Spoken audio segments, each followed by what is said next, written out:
It's World Travel Market 2008. I can once again be found on the South African stand, a very busy stand, this time with Mr. Charles Ndabeni, who is the Chief Executive Officer of Mpumalanga Tourism and Parks. Charles, very good morning to you. Good morning, John. First question I'd like to put to you, Charles, is I know that Mpumalanga is known as the adventure capital of South Africa. Looking at this unbelievable image behind me, I'm not surprised. Could you elaborate a bit more as to why Mpumalanga has this tag? John, thank you for the opportunity. One question I would like to ask you and the rest of the world watching. Tell me of any place in the world where God has a window.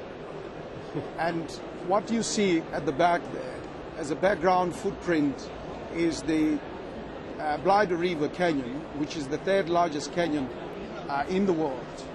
What we're doing at Mpumalanga Tourism and Parks Agency is to grow the destination into becoming the fourth most important destination within Southern Africa. There are critical things that we're currently doing as a destination. One of it is to look at the issue of the supply side of the destination.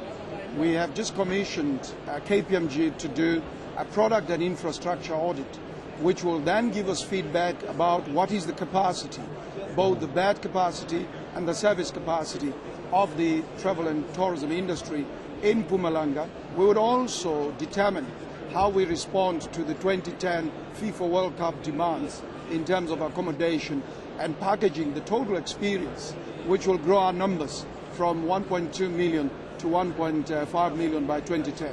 Charles, obviously 2010 is coming up very shortly, and it's World Cup year for South Africa, a very exciting time both for you and all the other provinces of South Africa. What is Mpumalanga doing specifically to attract more tourists during this period?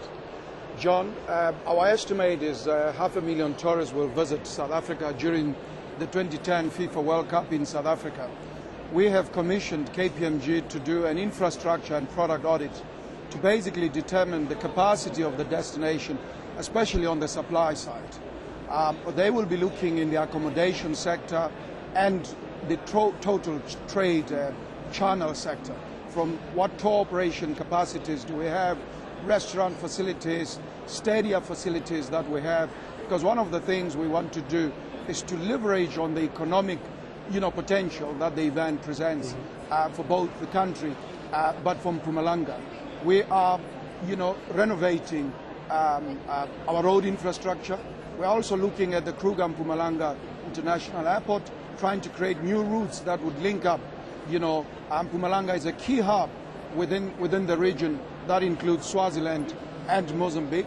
We're also building a new 46,000-seater capacity stadium.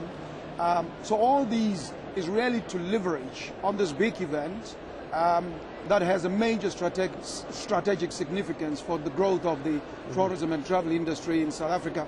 And ours is really to grow the numbers from 1.2 million to 1.5 million by 2010. Sure. You mentioned Mozambique, Charles, and that relates to my last question. Mozambique is very much an emerging destination, and as Mpumalanga is so closely located, do you have any sort of marketing agreements between yourselves and Mozambique for two-center holidays? Is that in the future? Or? One of the things that we want to do is to leverage on the strength of Mozambique, which is more beach tourism, and also then add that which our strength is heritage and adventure. And most importantly, at three levels, we're looking at the city-to-city marketing collaboration, the four cities, which is Durban, Nelspruit, Ndabeni, which is Swaziland, and Maputo. That is at the one level.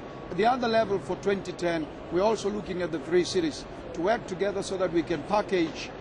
Tourists don't buy beds and seats, they buy experiences. Sure. And the most important thing is to package those experiences and commodify those experiences to the market. Well, it sounds like a unique package, and it sounds like a unique province. Charles, thanks very much for your time, and wish you a very successful remainder of the show. John, thank you so much. Thank you. We're waiting for the world to converge in South Africa in 2010.